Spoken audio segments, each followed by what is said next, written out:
What's going on, guys? It's Ben, and today I'm going to be bringing you through another one of my training sessions. This is going to be a chest and bi workout. So this was a really good lift, and we managed to get a lot of sets, so this video might be a little longer. The video I posted before this was, I think, roughly 4 minutes, and it felt a little short, so I'm aiming for this video to be probably like a couple minutes longer, just because I have more sets and footage to play around with. And then this is just something I suggest. Obviously, warm up a little bit, but also treat your warm-up sets as if it was a real set. So, these are 40s, and that's pretty light for me. I could just throw them around, but what I'm really doing is just stretching my pec on the negative. And this is just really going to warm me up, rather than if I was just repping them out for like 20 or 30 reps. That wouldn't really warm me up, if that made sense to you guys. After that warm-up set, we did one more before we got into our working sets.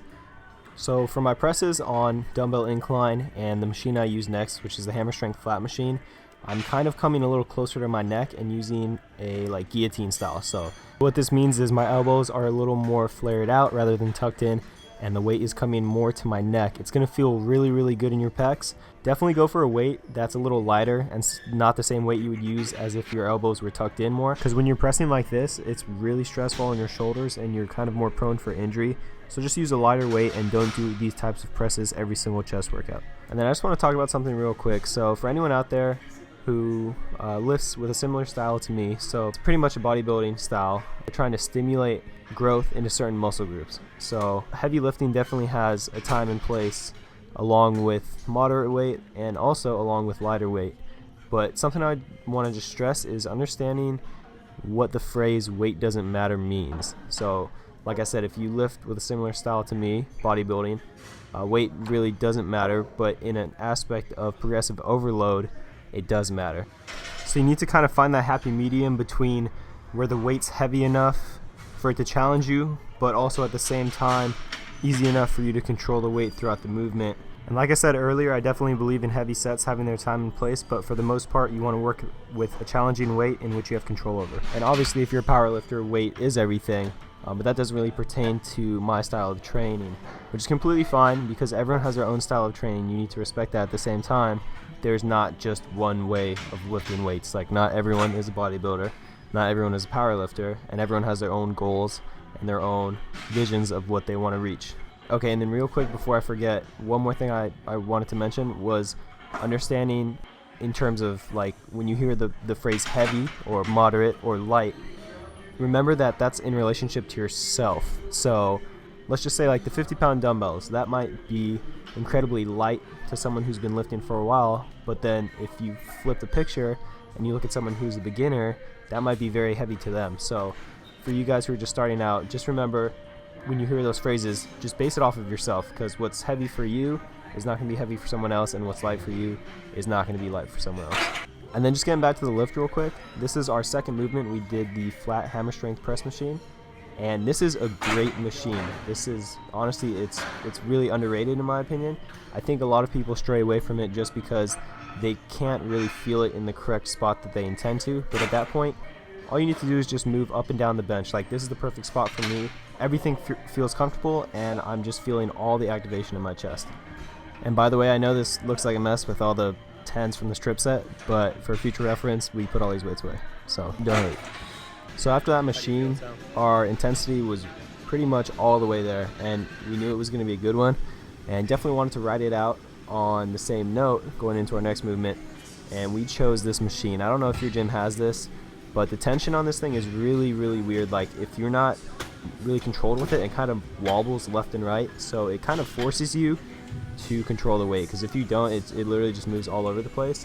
So what I'm doing here, same thing before, just make sure the seat is in the right spot. Like, maybe you have to do a couple sets with just like a lighter weight, just mess around to see if you feel it in your pec. This is the perfect spot for me. Once again, retract your shoulder blades back, everything will feel more natural, and then just stretch your pec and squeeze.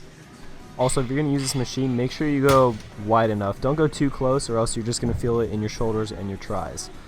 Just really, again, this is pretty much how I train. I really like to control the negative and then come up and squeeze at the top. That's just always worked for me.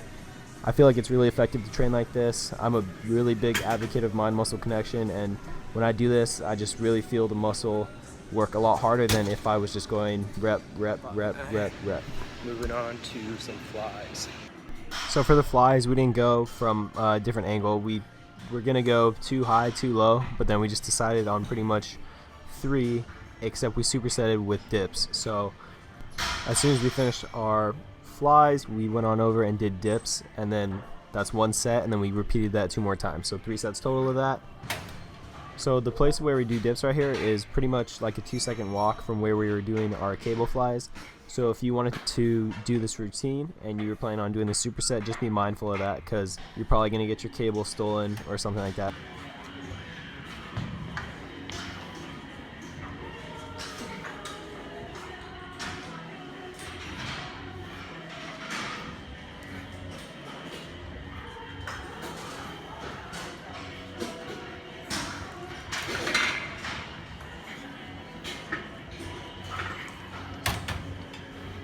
And then I know some of you guys might know this already, but so for dips, you can focus the workload on your triceps, or you can shift it towards your chest. And to put it on your chest, which is what I want to do here, is I'm just going to lean forward and then really stretch at the bottom of the movement, stopping short of lockout, and then squeezing at the top of the movement.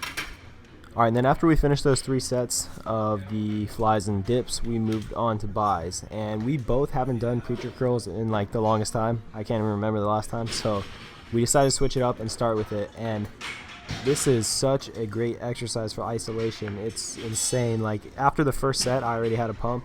So same thing here, like I was saying earlier in the chest portion of this video. My biggest concern here is really letting the muscle stretch with a controlled negative and squeezing at the top of the movement. So I did 3 sets single arm, and then I did 1 set with both arms at the same time. And this is actually the first time I tried it, so I just gave it a go as the last set in this movement, and I'm actually a really big fan of it. If you have not tried this, I definitely recommend it. It's killer.